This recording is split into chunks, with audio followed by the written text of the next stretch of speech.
اعوذ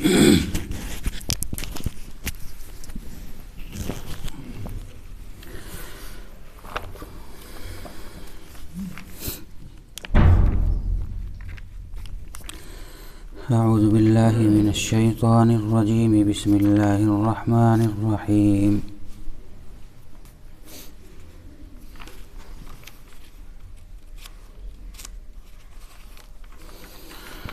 ومن يطع الله والرسول فأولئك مع الذين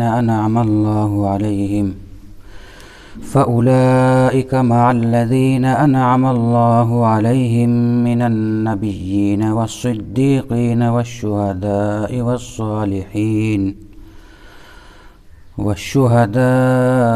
والصالحين وحسن أولئك رفيقا ذلك الفضل من الله وكفى بالله عليما صدق الله العظيم۔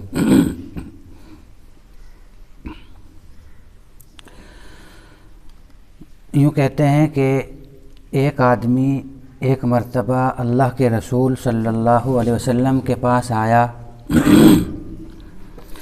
اور آ کر کے کہنے لگا کہ حضور میں آپ سے بہت زیادہ محبت کرتا ہوں، مجھے آپ سے اپنی جان سے بھی زیادہ محبت ہے، یہاں تک کہ میں آپ سے اپنی اولاد اور اپنی بیوی سے بھی زیادہ محبت کرتا ہوں، آپ کی محبت میں بالکل بے چین رہتا ہوں، آپ کی محبت میں بے چین رہتا ہوں، اور میرا حال یہ ہوتا ہے کہ جب میں گھر میں ہوتا ہوں تو میں تڑپ جاتا ہوں، یعنی 2-4 گھنٹے بھی اگر گزر گئے جس میں نے آپ کو نہ دیکھا ہو تو میں بے چین ہو جاتا ہوں، اور بے چینی بڑھتی چلی جاتی ہے، یہاں تک کہ میں مسجد میں آ کر کے آپ کی زیارت نہ کر لوں۔ آپ کی زیارت ہوتی ہے تو جا کر کے مجھے کچھ سکون ملتا ہے، اتنی زیادہ محبت ہے۔ تو میں آپ سے یہ پوچھنا چاہتا ہوں کہ حضور آپ تو نبی ہیں، ظاہر ہے کہ اس دنیا کے اندر جو بھی انسان آیا ہے وہ مرنے کے لیے آیا ہے، موت ایک ایسی حقیقت ہے جو کسی کو نہیں چھوڑتی، وہ نبیوں کو بھی نہیں چھوڑتی، اولیاء کو نہیں چھوڑتی، صلحاء کو نہیں چھوڑتی، ایک نہ ایک دن موت اے اللہ کے نبی آپ کو بھی آنی ہے، اور میں بھی ایک دن مر جاؤں گا۔ تو یہاں دنیا میں تو جب بے چینی بڑھتی ہے میں آ کر کے آپ کی زیارت کر لیتا ہوں، لیکن مشکل اور پریشانی یہ ہے کہ جب آپ اس دنیا سے رخصت ہو جائیں گے اور میں بھی اس دنیا سے رخصت ہو جاؤں گا تو ظاہر ہے کہ آپ جنت میں چلے جائیں گے، آپ انبیاء علیہم السلام کے ساتھ ہوں گے، اور اگر میں مر گیا تو مرنے کے بعد سب سے پہلے تو یہی پتہ نہیں کہ میں جنت میں جاؤں گا یا نہیں جاؤں گا، اور اگر میں جنت میں چلا بھی گیا تو پتہ نہیں آپ کی زیارت ہو سکے گی یا نہیں ہو سکے گی، کیونکہ آپ جنت کے سب سے اعلیٰ درجے میں ہوں گے انبیاء علیہم السلام کے ساتھ، اور میں پتہ نہیں جنت کے کس خانے میں ہوں گا، تو وہاں ملاقات کی کیا شکل ہوگی، کیونکہ دنیا کے اندر تو میں دیکھتا ہوں کہ آپ کی زیارت کے بغیر مجھے چین نہیں آتی، مجھے آپ سے اتنی زیادہ محبت ہے۔ جنت میں آپ کا دیدار کیسے ہوگا بس میں یہ سمجھنے کے لیے آیا ہوں، اتنی زیادہ محبت۔ اور واقعتاً صحابہ کو حضور سے ہوتی ہی اتنی محبت تھی، اس کو بولتے ہیں عشق رسول۔ حضور سے محبت کرنے کو کیا بولتے ہیں؟ عشق رسول بولتے ہیں، اور جو حضور سے بہت زیادہ محبت کرتا ہو اس کو بولتے ہیں عاشق رسول، اس کو عاشق رسول بولتے ہیں۔ اگر ہم پوری امت کی تاریخ کو پڑھیں گے تو پوری تاریخ کے اندر حضور سے محبت کی عجیب عجیب مثالیں ملتی ہیں، عجیب عجیب مثالیں۔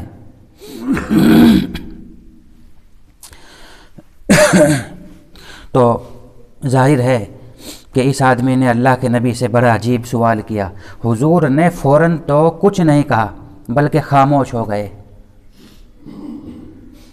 جواب فوراً نہیں دیا، اللہ نے اس سچے عاشق رسول کا جواب دیا ان آیتوں کے ذریعے جو آیتیں میں نے آپ کے سامنے پڑھی ہیں۔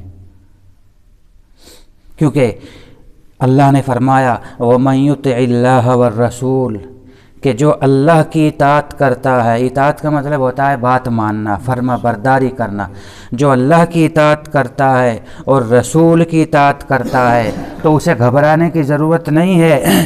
ایسا آدمی جنت میں ان لوگوں کے ساتھ ہوگا جن لوگوں پر اللہ نے انعام و اکرام کیا، جن کے اوپر اللہ نے انعام و اکرام کیا، یعنی نبیوں کے ساتھ، صدیقین کے ساتھ، شہداء کے ساتھ، اور صالحین یعنی اللہ کے نیک بندوں کے ساتھ۔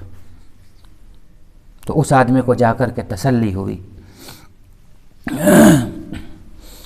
اور بھی حضور سے محبت کے بڑے عجیب عجیب واقعات کتابوں میں ملتے ہیں۔ یوں کہتے ہیں کہ ایک صحابی ہیں ربیعہ ابن کعب ابن اسلمی، یہ اللہ کے نبی کے ساتھ رات گزارا کرتے تھے، یعنی حضور کی خدمت میں ان کی ڈیوٹی تھی رات میں حضور کی خدمت کرنا۔ رات میں کیا خدمت ہوگی؟ تہجد کے وقت جب حضور اٹھیں تو حضور کو پانی لا کر کے دینا، حضور کی مسواک لا کر کے دینا، یہ کتنی بڑی خدمت ہوئی۔ دن میں تو لوگ خدمت کر سکتے ہیں مگر رات تو سونے کا ٹائم ہے، تو ربیعہ ابن کعب رات میں حضور کی خدمت کرتے تھے۔ اور اس ٹائم میں کہ جب نہ الارم ہوتا تھا نہ موبائل کی گھنٹی ہوتی تھی، اٹھ جایا کرتے تھے جب تہجد کا وقت ہوتا تھا اور فوراً حضور کے لیے پانی لا کر کے دیتے، حضور کی مسواک حضور کے ہاتھ میں تھماتے۔ ایک دن اللہ کے نبی اس خدمت سے بہت خوش ہوئے اور کہنے لگے کہ مانگو کیا مانگتے ہو، تم مانگو کیا مانگتے ہو، کیونکہ تم نے واقعتاً خدمت کا حق ادا کر دیا۔ یہ تو سونے کا ٹائم ہے، لوگ مزے سے سوتے رہتے ہیں، اور جہاں میں اٹھا تم فوراً اٹھ جاتے ہو۔ تو اب دیکھیے انہوں نے کیا مانگا۔ انہوں نے گھر بار نہیں مانگا، انہوں نے بیوی بچے نہیں مانگے، انہوں نے باغ نہیں مانگا، انہوں نے زمین نہیں مانگی، یہ بھی نہیں کہا کہ اے اللہ کے نبی دعا کر دیجئے کہ میرا اچھا سا کاروبار ہو جائے۔ کیا مانگتے ہیں؟ یوں کہتے ہیں کہ حضور میں تو یہ چاہتا ہوں کہ بس جنت میں آپ کی معیت اور آپ کے کا ساتھ مجھے نصیب ہو جائے، بس یہ چاہتا ہوں میں، جنت میں آپ کی معیت چاہتا ہوں، آپ کا ساتھ چاہتا ہوں۔ اللہ کے نبی کہنے لگے کہ بس اور کچھ نہیں؟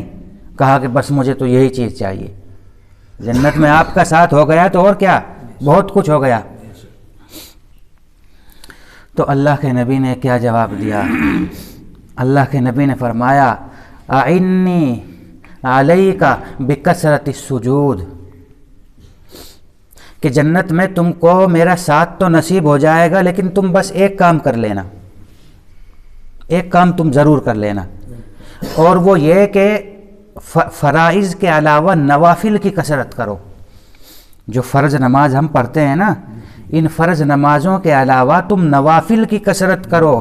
اگر تم نوافل کی کثرت کرو گے، نفل نماز بکثرت پڑھو گے، فرائض سے پہلے، فرضوں سے پہلے، فرضوں کے بعد، اشراق ہے، چاشت ہے، اوابین ہے، تہجد ہے، مسجد میں داخل ہوتے ہی 2 رکعت تحیۃ المسجد ہے، جب بھی وضو کرا وضو کرنے کے بعد فوراً تحیۃ الوضو ہے، یہ ہے نوافل کی کثرت کا مطلب۔ تو اللہ تمہیں ضرور میرے ساتھ جنت میں داخل کرے گا۔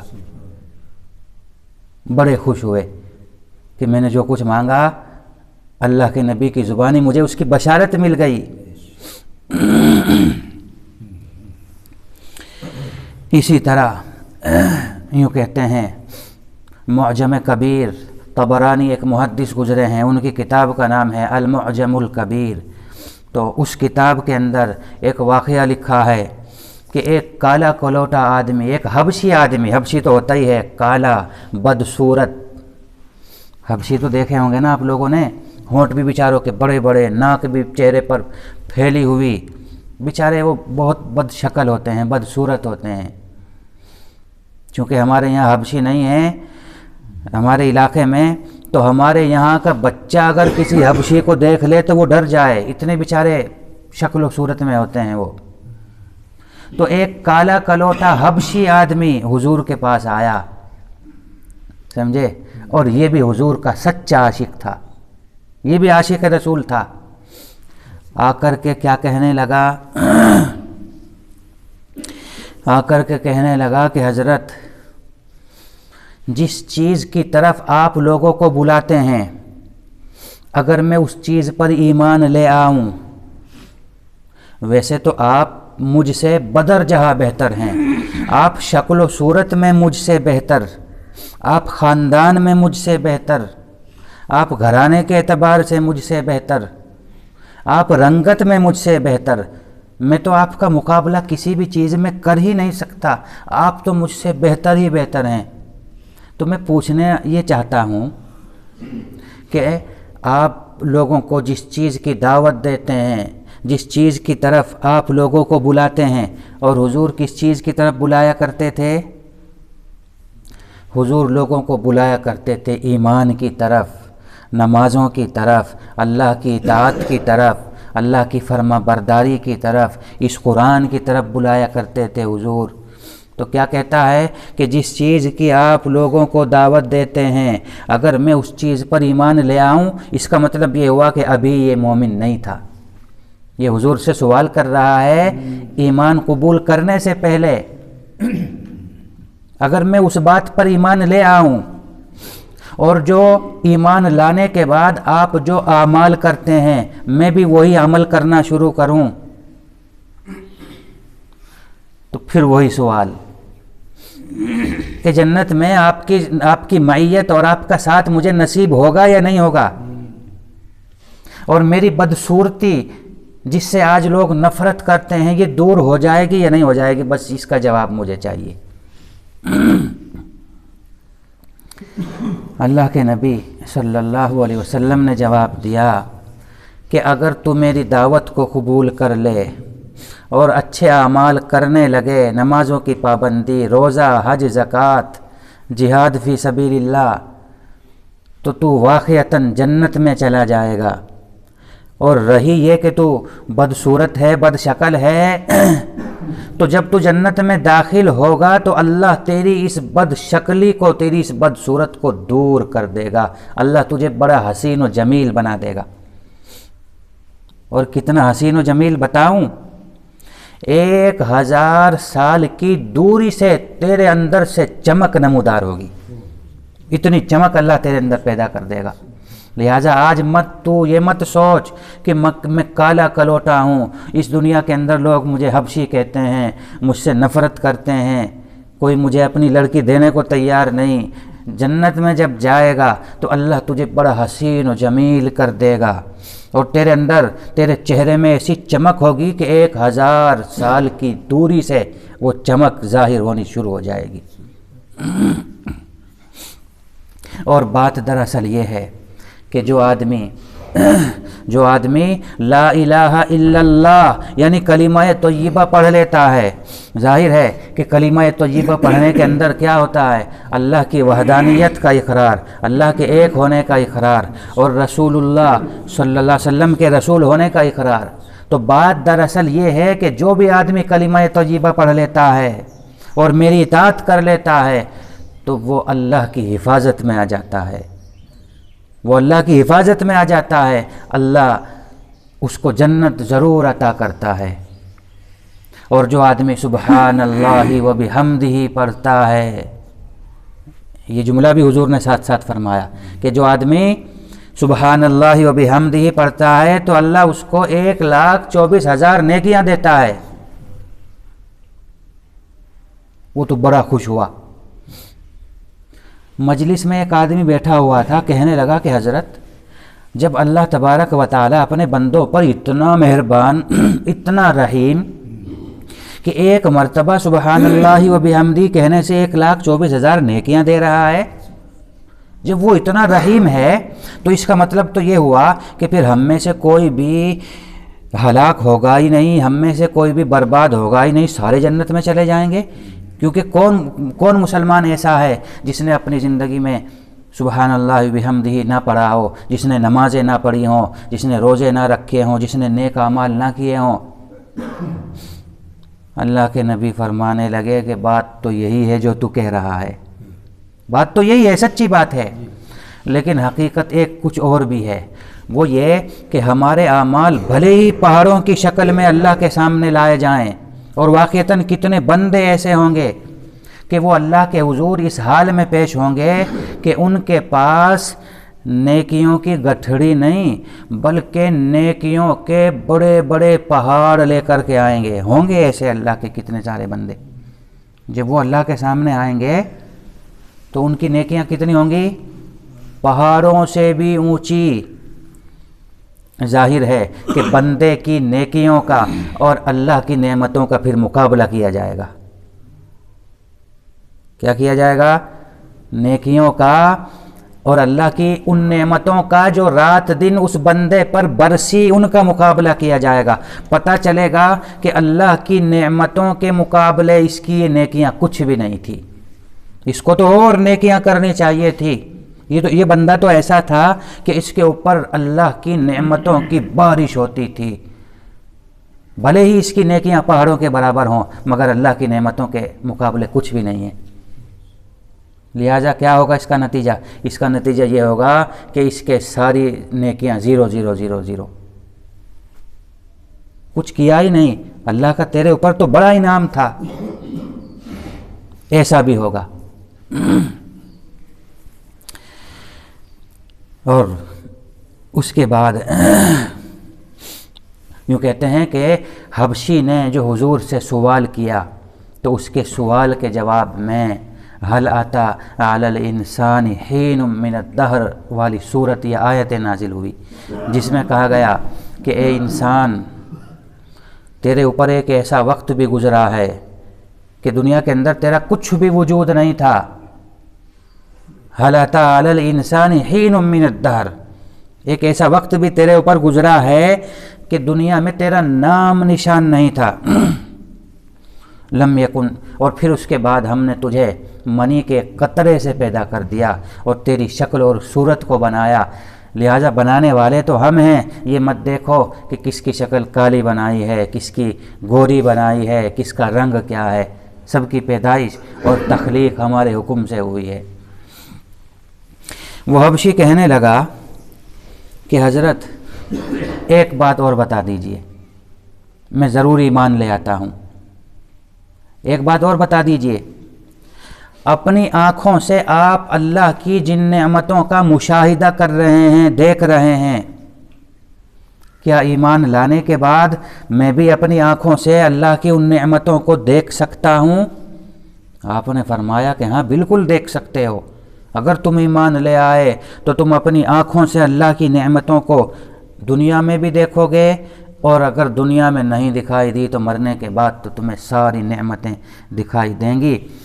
یوں کہتے ہیں کہ وہ حبشی جو ہے اس کے اوپر ایسا گریا طاری ہوا، اتنا زبردست وہ رونے لگا، اس کی بیچارے کی ہچکیاں بند گئی اور روتے روتے اس کی جان بھی نکل گئی۔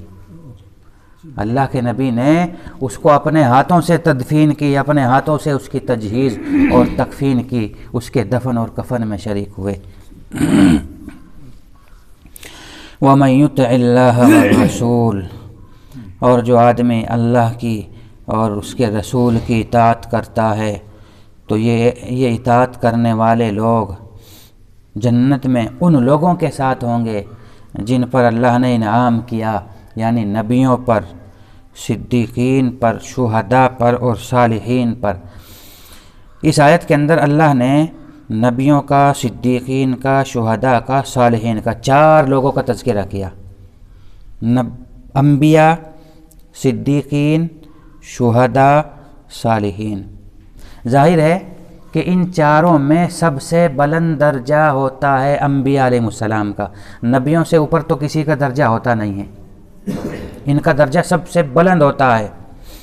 اور نبیوں کی مثال ایسی ہوتی ہے جیسے کوئی آدمی کسی چیز کو بالکل قریب سے دیکھ رہا ہوتا ہے، جیسے یہ ستون ہے مان لیجئے، تو اس ستون کو ہم اور آپ بالکل قریب سے دیکھ رہے ہیں، تو نبیوں کی مثال ایسی ہوتی ہے کہ گویا وہ اللہ کو بالکل قریب سے دیکھتے ہیں۔ تو نبیوں کا سب سے بلند مقام ہوتا ہے۔ اس کے بعد آتا ہے صدیقین۔ صدیقین یا صدیق کا درجہ ہوتا ہے انبیاء علیہ السلام کے بعد، سمجھ گئے؟ اور ان کا مرتبہ ایسا ہوتا ہے جیسے یہ کسی چیز کو دور سے دیکھ رہے ہوں۔ انبیاء تو گویا قریب سے دیکھ رہے ہیں، اور صدیقین دیکھ تو رہے ہیں اللہ کی قدرت کو، اللہ کو گویا وہ دیکھ تو رہے ہیں مگر دور سے دیکھ رہے ہیں۔ جیسے مسجد کے کونے سے کھڑے ہو کر کے ہم اس ستون کو دیکھیں تو دکھائی تو دے گا، لیکن جتنا قریب سے انبیاء دیکھ رہے ہیں اتنے قریب سے دکھائی نہیں دے گا۔ اس کے بعد ہوتا ہے شہداء کا درجہ۔ شہداء کا تیسرے نمبر پر درجہ ہوتا ہے۔ شہداء کی مثال ایسی ہے جیسے آئینے میں ہم اپنا منہ دیکھنے لگیں، سمجھے؟ آئینے میں ہم اپنا منہ دیکھ رہے ہیں اور اپنے منہ کے ساتھ ساتھ ہم کو قریب سے یہ ستون بھی دکھائی دے رہا ہے۔ ہم صرف آئینے میں اپنا منہ دیکھ رہے ہیں مگر قریب سے ہم کو ستون بھی دکھائی دے رہا ہے۔ تو شہداء کی مثال ایسے ہوتی ہے۔ اور پھر وہ آئینہ، وہ شیشہ لے کر کے ہم چلے گئے بہت دور مسجد کے ایسے کونے پر کہ جہاں سے ہم کو یہ ستون دکھائی دے، اور پھر ہم اپنا چہرہ دیکھنے لگیں تو چہرہ بھی ہم دیکھ رہے ہیں مگر ستون بھی دیکھ رہے ہیں، لیکن ستون بہت دور سے ہم دیکھ رہے ہیں، قریب سے نہیں دیکھ رہے ہیں۔ بس صالحین کا درجہ اس طرح کا ہوتا ہے۔ یہ تو بات میں نے سمجھانے کے طور پہ کہی، ورنہ ان کے درجوں میں بہت زیادہ مراتب ہیں۔ وَحَسُنَ أُولَئِكَ رَفِيقًا، اور یہ سب لوگ بہت ہی عمدہ ہیں ساتھی بننے کے اعتبار سے۔ ذَلِكَ الْفَضْلُ مِنَ اللَّهِ، اور یہ سب فضل اور مہربانی اللہ کی طرف سے ہوتی ہے بندوں پر۔ وَكَفَى بِاللَّهِ عَلِيمًا، اللہ کافی ہے بندوں کے احوال جاننے کے اعتبار سے۔ اللہ تبارک و تعالی ہم سب کو عمل کی توفیق عطا فرمائے، اور رسول اللہ